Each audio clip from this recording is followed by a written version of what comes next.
saya bilang kayak gini karena jujur teman-teman, ketika sebelum saya menjadi seorang yang di dalam proses untuk belajar mengenal Tuhan secara lebih dalam, jujur saya menganggap diri saya adalah orang yang tidak bernilai dan tidak berharga di mata Tuhan. Tahu kan saudara-saudara dan teman-teman bahwa kehidupan saya, kalau saya berpikir dengan cara berpikir saya menganggap hidup saya itu adalah buruk gitu. Karena saya melihat keadaan yang saya alami gitu. Dalam usia 7 tahun, di mana saya harus kehilangan Bapak, dan di mana juga saya harus tidak merasakan kasih Bapak dalam kehidupan saya. Inilah yang membuat saya merasa bahwa saya tidak bernilai gitu.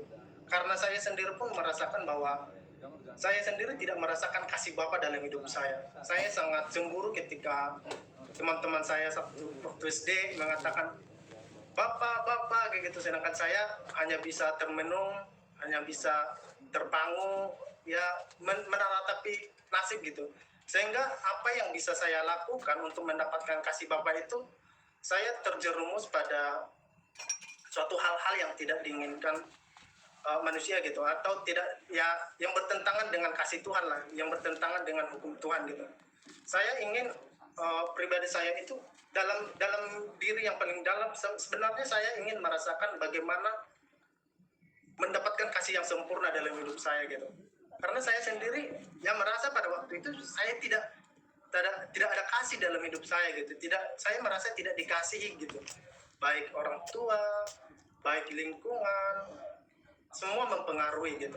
Cara berpikir saya, pola pikir saya, itu yang membentuk saya bagaimana bertindak gitu. Sehingga ya saya bertindak semaunya saya, gimana saya untuk menyenangkan atau memenuhi hasrat yang dalam hidup saya gitu.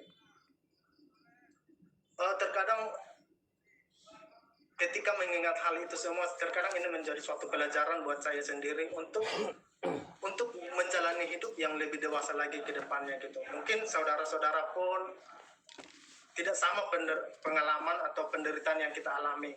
Mungkin ada teman-teman yang merasa bahwa ya saya tidak bernilai, ya gimana karena gini keadaan.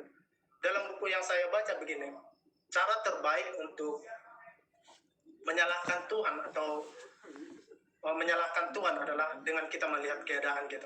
Itu yang saya dapat. Cara terbaik untuk menyalahkan Tuhan adalah dengan kita melihat keadaan kita gitu. Tapi cara terbaik untuk tetap bersyukur kepada Tuhan adalah di mana dengan keadaan keterpurukan kita masih dapat bertahan. Itu yang saya dapat. Di mana sampai usia 18 tahun saya dengan hidup yang semaunya saya, hidup di luar kasih Tuhan. Namun ketika suatu saat Tuhan menjamah hati saya, mengetuk hati saya, ada sesuatu hal yang berbeda gitu. Memang tidak suatu kebetulan ketika Tuhan mengetuk hati kita masing-masing. Kita memang butuh respon gitu. Bagaimana respon kita untuk memenuhi panggilan Tuhan dalam hidup kita.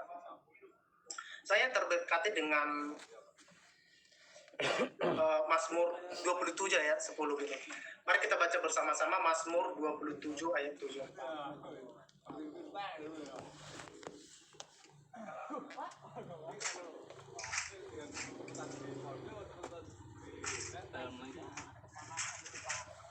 Saya akan bacakan buat kita semuanya. Mazmur 27 ayat 10 berbunyi demikian teman-teman.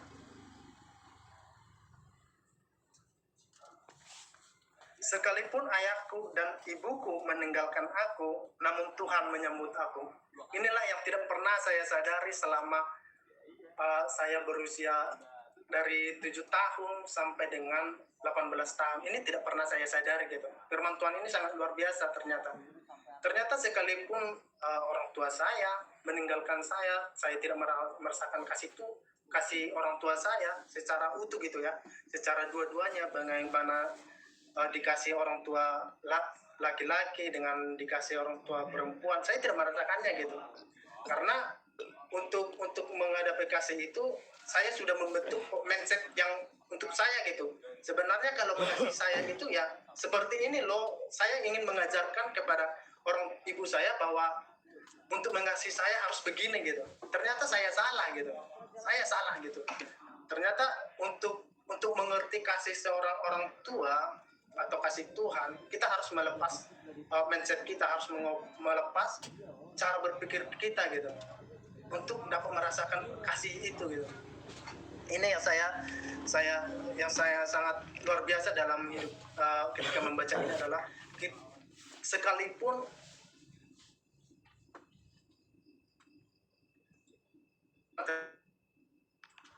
disampaikan oleh Kang Mazmur Daud, di mana kalau kita belajar juga daripada hidup Daud, teman-teman tahu nggak bahwa Daud itu adalah orang yang tidak dianggap di keluarganya gitu. Ketika Nabi Samuel datang untuk mengurapi anak-anak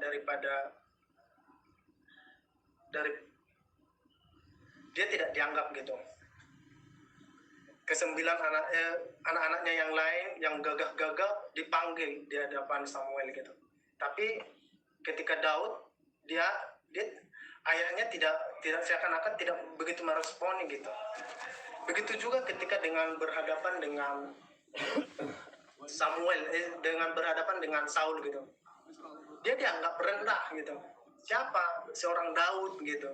Siapa seorang Daud gitu. Dia tidak ada apa-apanya selain orang yang kecil, seorang penggembala gitu. Hanya itu pekerjaannya.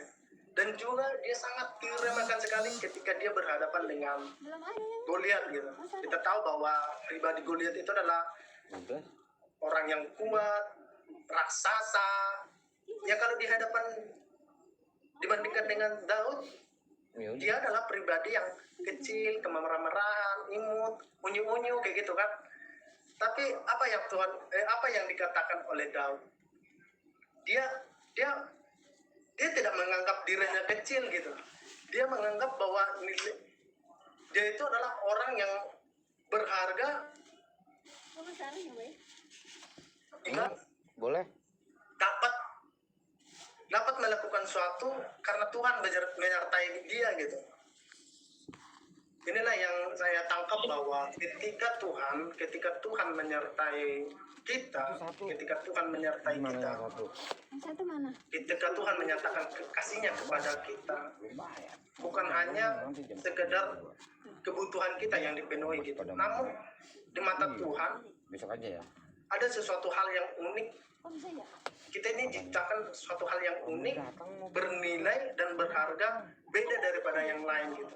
Makanya gue bilang itu 2 lagi belum datang, masih di Cikarang. Seperti yang tadi. Ya. Saya ini tidak adalah harganya di hadapan orang lain. Bahkan banyak orang yang saya kenal juga, teman-teman saya mencoba untuk bunuh diri atau larinya adalah ke hal-hal yang negatif gitu. Contoh halnya itu mereka ingin larinya kepada pergaulan bebas dengan yang menganggap bahwa ada sesuatu hal yang mereka dapatkan daripada pergaulan yang bebas, kehidupan yang lama atau pola-pola hidup yang salah gitu. Memang kita akui bahwa ketika kita itu terjun ke dalam sana, memang ada kasih yang kita dapat. Memang saya jujur akui ketika saya melakukan hal-hal tersebut, ketika saya melakukan hal-hal yang menyimpang, ada memang kasih yang saya dapatkan. Tapi kasih ini tidak sebetulnya tidak memenuhi hidup saya gitu. Tidak membuat saya itu hidup lebih berharga atau tidak membuat saya itu hidup lebih bernilai gitu. Namun justru bahwa saya mendapatkan ketika saya berjalan di jalan yang salah, malah justru saya itu semakin tidak bernilai, semakin dicemooh, semakin tidak berharga. Dan ketika disadarkan kembali bahwa ternyata saya salah, mindset saya salah, itu yang harus saya lepas gitu. Melepaskan semua pola-pola pikir yang salah, melepaskan bahwa apa yang ada dalam pikiran saya itu harus saya lepaskan tentang bagaimana seharusnya orang menghargai saya, seorang harus mengasihi saya gitu. Saya harus lepaskan itu semua dan saya harus menerima bagaimana cara Tuhan mengasihi hidup saya. Ada beberapa bukti bahwa Tuhan mengasihi saya atau mengasihi saudara atas hidup kita gitu. Yang pertama, kita harus melihat pengorbanan Tuhan gitu. Dalam Yohanes 3 ayat 16 berkata bahwa karena begitu besar kasih Allah akan dunia ini sehingga dia mengorbankan anaknya yang tunggal sehingga setiap orang yang binasa memperoleh keselamatan gitu. Sangat luar biasa gitu. Berapa harga nilai kita? Seberapa besar harga yang harus Tuhan bayar yang sebenarnya kita tidak layak atau yang sebenarnya kita itu tidak pantas untuk mendapatkan kasih itu. Harga yang Tuhan berikan itu adalah harga yang sangat mahal, yaitu dengan darah Tuhan Yesus Kristus. Ketika Allah sendiri menjadi manusia, itu adalah suatu harga yang Tuhan berikan. Mungkin kita berpikir bahwa ya Yesus itu kan Tuhan, ya wajarlah dia dapat menanggung gitu, dapat menanggung penderitaan manusia. Tapi tahu nggak saudara bahwa ketika Allah sendiri menjadi seorang hamba, itu adalah suatu hukuman yang sangat berat yang Tuhan alami. Itulah harga yang Tuhan berikan kepada kita. Pertanyaannya buat kita adalah, apakah kita menyia-nyiakan harga yang Tuhan yang Tuhan berikan kepada kita? Tuhan membentuk kita itu bukan sembarangan membentuk, bukan asal jadi gitu. Tapi kalau kita mengetahui isi hati Tuhan, kalau kita mengerti maksud tujuan Tuhan, sekalipun mungkin kita ditetapkan Tuhan untuk hidup dalam keadaan yang menurut pandangan kita tidak mengenakan, atau menurut pandangan saya sendiri yang dulu tidak mengenakan, di mana hidup dengan lingkungan yang menurut saya tidak lebih pantas, menurut di tengah-tengah keluarga yang menurut saya ya jauh daripada mindset yang saya pikirkan.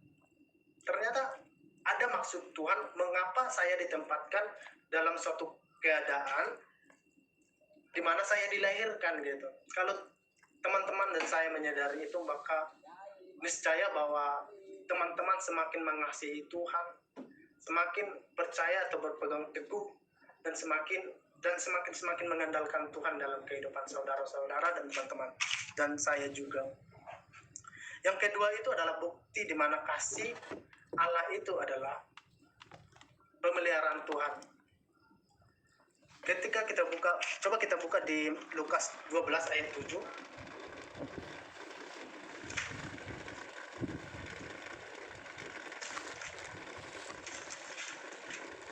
Lukas 12 ayat 7 berkata demikian, bahwa rambut kepalamu pun terhitung semuanya, karena itu jangan takut, karena kamu lebih berharga daripada banyak burung pipit.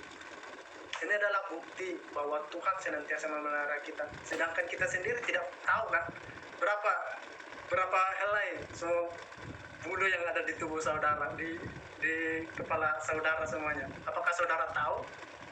Apakah saudara tahu berapa tiap hari rontok? Ternyata di firman Tuhan ini, apa yang paling kecil, apa yang paling kita anggap tidak berharga lah gitu, tidak kita hitungkan gitu, Tuhan menilai semuanya gitu, Tuhan memperhitungkan semua gitu. Saya pernah berpikir begini, sebenarnya apa sih tujuan hidup kita?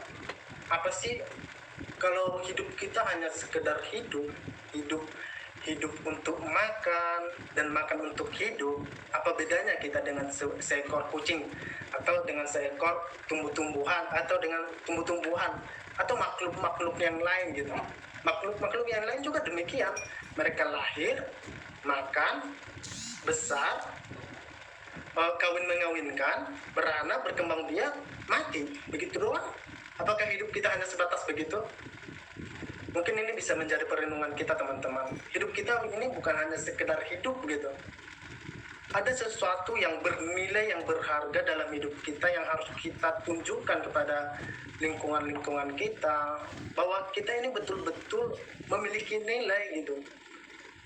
Bukan sekedar hidup, bukan hanya sekedar bernapas, tapi bagaimana kita hidup ini berguna buat orang lain, berguna buat sekitar kita. Kita tidak menyusahkan orang lain, kita bisa membantu orang lain, hidup saling tolong-menolong, dan terutama kita hidup dalam kasih Tuhan, dalam penyembahan kepada Kristus gitu. Yang ketiga, bukti bahwa kasih Allah itu atas hidup kita adalah pemberi yang baik gitu. Kita dapat lihat di Matius 7, kita banyak buka firman ya teman-teman ya. Matius 7 ayat 9. Matius 7 ayat 9 dan juga sampai dengan 11, tapi aku bacanya secara singkat.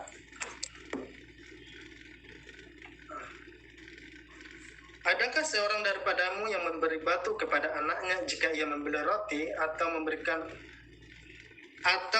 ular jika ia meminta ikan? Jika kamu yang jahat tahu memberi pemberian yang baik kepada anak-anakmu, apalagi Bapamu yang di surga, Ia akan memberikan yang baik kepada mereka yang meminta kepadanya. Ini menjadi suatu dasar bahwa Tuhan itu begitu baik kepada kita. Ketika orang tua kita yang manusiawi pun dapat memberikan yang baik, tahu yang memberikan yang terbaik bagi setiap anak-anaknya, Tuhan sudah menyediakan yang terbaik atas hidup kita tanpa kita sadari. Tanpa kita minta pun, Tuhan sebenarnya sudah menyediakan. Tinggal bagaimana kita meresponi, bagaimana kita mengetahui isi hati Tuhan, bagaimana kita tahu tujuan Tuhan atas hidup kita, agar kita dapat berjalan sesuai dengan rencana Tuhan, agar kita tidak menyimpang ke kanan dan ke kiri gitu. Baru yang kedua, aku bernilai dan berharga itu karena memiliki identitas anak Allah. Kita coba bisa baca di 1 Yohanes 3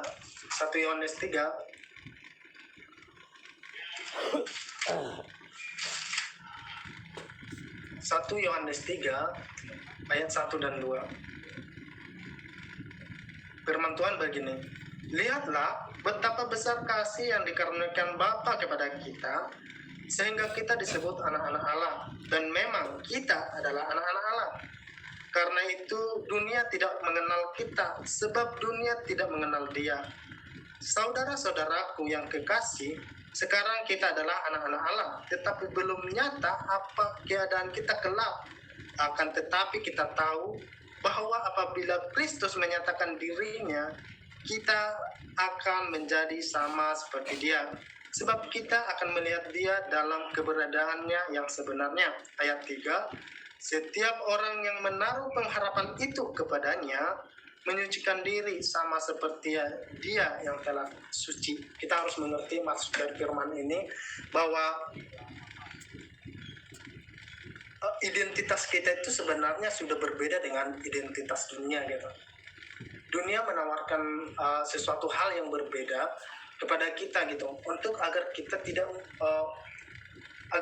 kehilangan jati diri kita bahwa kita adalah anak-anak Allah gitu. Dalam Kejadian 1 ayat 27 bahwa kita ini memiliki gambar dan rupa Allah gitu. Inilah yang setiap hari yang dikecoh oleh iblis, bahwa kita dibubuhi bahwa kita itu tidak layak, kita ini tidak pantas.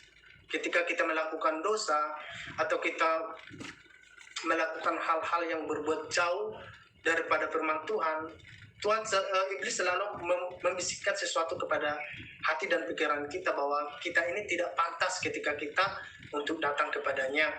Kita tidak pantas ketika kita datang bersuruh, berdoa, memohon ampun kepadanya. Itu yang selalu dibisikkan iblis terhadap kita. Namun perlu kita sadari bahwa ketika iblis menyatakan hal demikian, itu hanya untuk menjerumuskan kita agar kita jauh daripada Tuhan.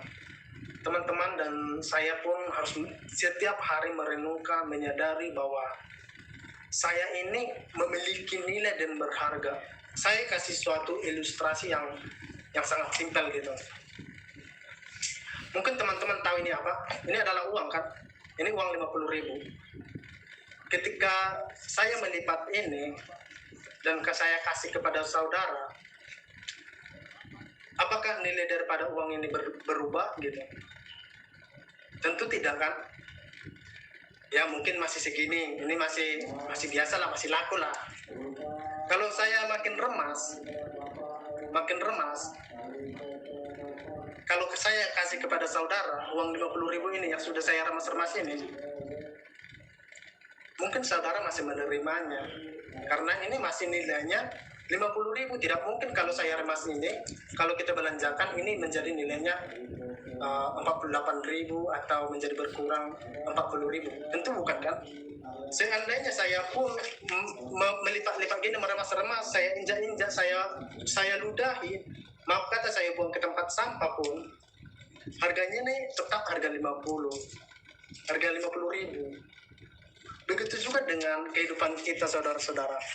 Kita harus menyadari bahwa sekalipun dalam keberdosaan saudara, sekalipun di dalam keterpurukan saudara, sekalipun di dalam cara berpikir saudara dan saya yang masih lama, yang mungkin mengandalkan diri sendiri, yang mungkin hanya ya tidak terlalu menghargai kasih Tuhan, tapi satu hal yang saudara ingat, bahwa di dalam keberdosaan kita pun Tuhan telah menaruh nilai dalam hidup kita. Sebenarnya kita ini bernilai dan berharga di mata Tuhan. Sekalipun kita ini sangat-sangat najis,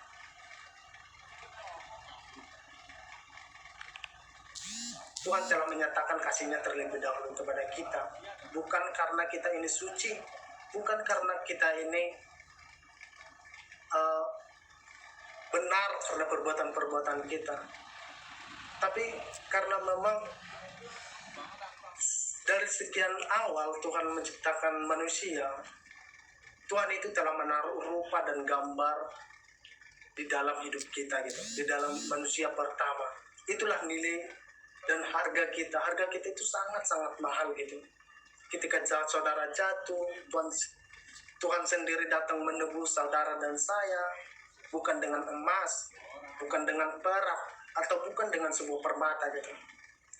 Kalau kita dengar bahwa Tuhan itu menebus kita itu dengan nilai yang sangat mahal gitu, dengan darah yang sangat mahal kita ditebus. Sekarang bagaimana respon saudara?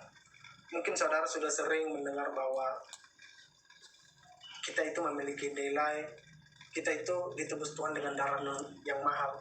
Tinggal bagaimana respon kita. Sebenarnya respon kita bagaimana? Mungkin saudara berkata,